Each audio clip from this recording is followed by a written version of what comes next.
in an alleyway in Elizabeth, New Jersey, and I'm going to be honest with you. If you're in an alley somewhere, it's usually not a good sign, but this is the type of alley that when people walk down this alley, they get pretty excited because this is the alley leading to the door right back there, as you see, where it says enter, to Al Santillo's Brick Oven Pizzeria, which is arguably the best pizza in New Jersey, in the New York metropolitan area.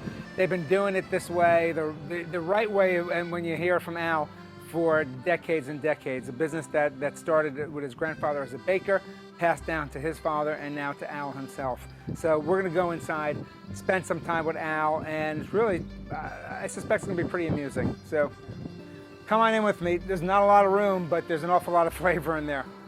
And that's not just the pizza. You get a lot of original flavor from Al, the owner himself, too. See you in a moment. Hi again, everybody. This is Hank Zona of the Grapes Unwrapped. If you live in New Jersey, you eat pizza. And if you want to eat really good pizza, probably the best pizza in New Jersey, arguably, you've come to Santillo's Brick Oven Pizza in Elizabeth. I'm here with the owner, the master, Al Santillo. Al, thanks for having us in. Well, thank you for coming. We appreciate it. It's you've been doing this for a while, a few years, right?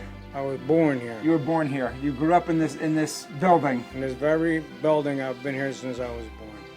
Now, what's really interesting, as we were talking beforehand about your story, is you're not a pizza making family. You're a bread making family. So you came to this originally from bread making. Correct. So you like to think that it's a little bit different approach than maybe a lot of places out there have. I consider myself a bread baker that makes pizza. Okay, and by most people's standards, really, really good pizza. You've won a few awards over the years. That's right. I think we know what we're doing. You got it down pat by now.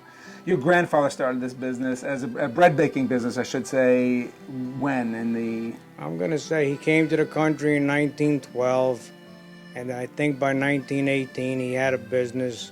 Then your father came into the business?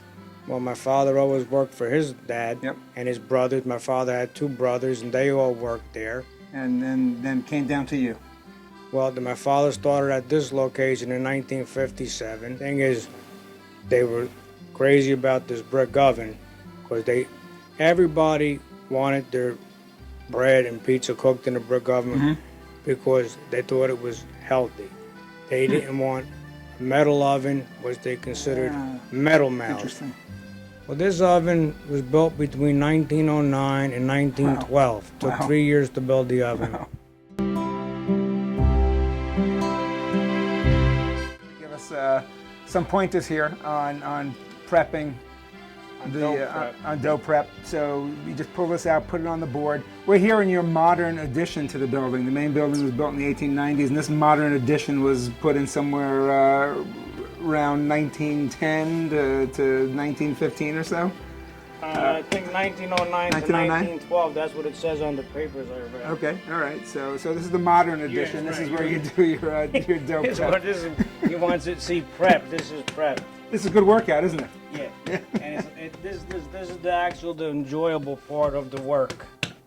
This is why I like being a baker. I like doing this part of the job myself. I don't want to turn this over to hired help. Because you've done it for a couple of years now.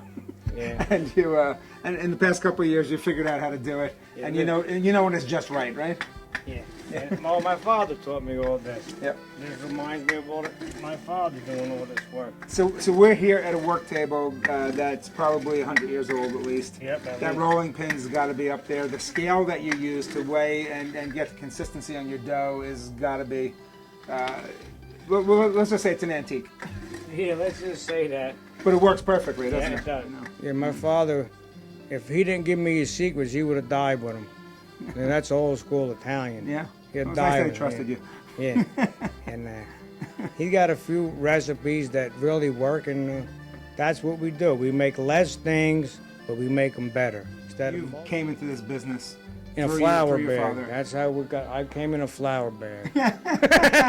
The stork delivered you in a flour bag. No, I came in a flour bag. Somebody else came in a stork. So we're gonna go inside and then see the next stage of pizza. Now we're seeing the master at his best. He's gonna make a pizza because that's what I'm here for. I'm here to taste the pizza, and we're gonna have a little bit of wine with it too. What you got going for you is that I'm over here buying all the ingredients. But this pizza that I'm making, yeah, I made the dough. You grated that cheese. I grated the cheese. And these tomatoes, the reason I'm making this is a nice pizza to have right now. These are some of the best tomatoes that I had over here in years and years. So you use these same San Marzanos for all your sauces, or? No, if you look in here, this pizza sauce that I have. Gotcha. This is the best pizza sauce that you're gonna get too. You see how beautiful it looks? It really is a nice, rich, dark color. And see the consistency? I'm not going to ask you what you put in there, because you're not going to tell me. Yeah. I had a lot of trouble to get this oregano too. I make a special trip to an undisclosed warehouse location in the port of New York in Newark, and I get the real oregano imported from Greece or Turkey. So when you started, how many different kinds of pizzas were you making? Well, first I'm going to tell you my grandfather's day. Okay. He made one size pizza. This was it. Okay. We wanted a pizza. You got a pizza this size. That size. Might have been a tiny bit thicker. Okay. This is like, right here, this is as thin as you can make it. That's probably only a half a pound of dough right there. When that comes out, I prefer to make everything on the well-done side, because if not, it's not going to have enough body. Gotcha. It's going to come out and it's going to be what we call in Italian mouchad. Mouchad. Yeah. Nothing I know is the phrase. worse than a mouchad. That's right. There's nothing worse. Mouchad! Nothing Oh, worse. mouchad! I'll say that. Mouchad, no good. No mouchad. No mouchad. So this looks great in its raw form. I can't wait to see what it looks like when it comes out of the oven.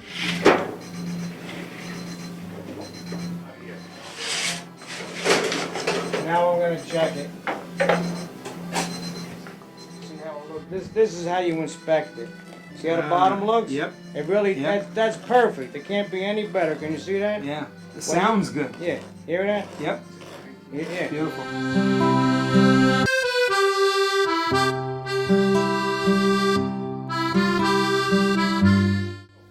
So Al, this looks great. It smells great. It sounded great when you were taking it out of the oven. I mean, it really did. I mean, if people could actually hear how the pizza sounded as it was coming out of that beautiful oven. So now the best part is we're going to taste it. And one of the things I always do is I always bring it back to wine, because that's what I do. Now, traditionally, you can have all different kinds of wine with different pizzas. I brought a few here just to kind of point out. A Montepulciano d'Abruzzo, which is from south of Italy, which is really a great pizza wine. This here is quite a fiasco. That's what it's called. The old Chianti bottles were in the straw basket, were known as fiascos. You don't see them much anymore, but you know, probably at one time, a lot of the pizzas that were being made here, people were washing it down with bottles of wine that looked just like this. The one wine I think I need to red that I would grab for just about any kind of pizza, the very first one I'd go for is a Barbera from Piemonte, and beautiful grape.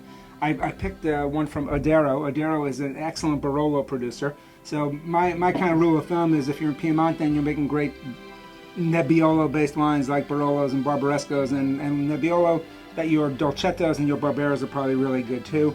So I think this is the one I'm going to pour for us to toast with, while you, I guess, give us a little cut of that pizza. It even sounds good cutting. And I don't need to put anything on this pizza except my mouth. So,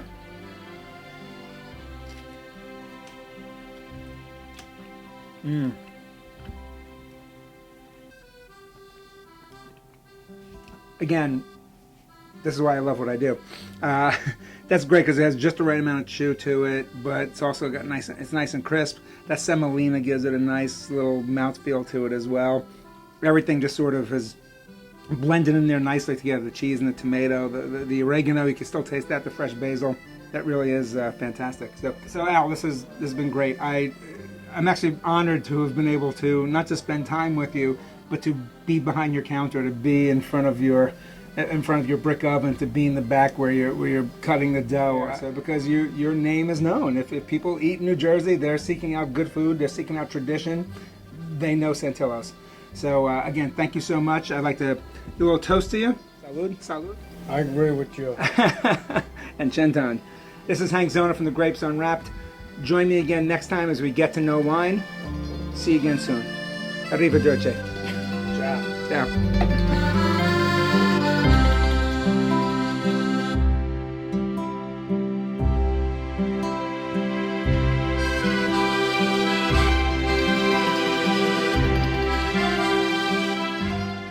I said, I could tell you everything I know, but you're still 40 years behind me. How's that helping you? He goes, yeah. Let you make the pizza.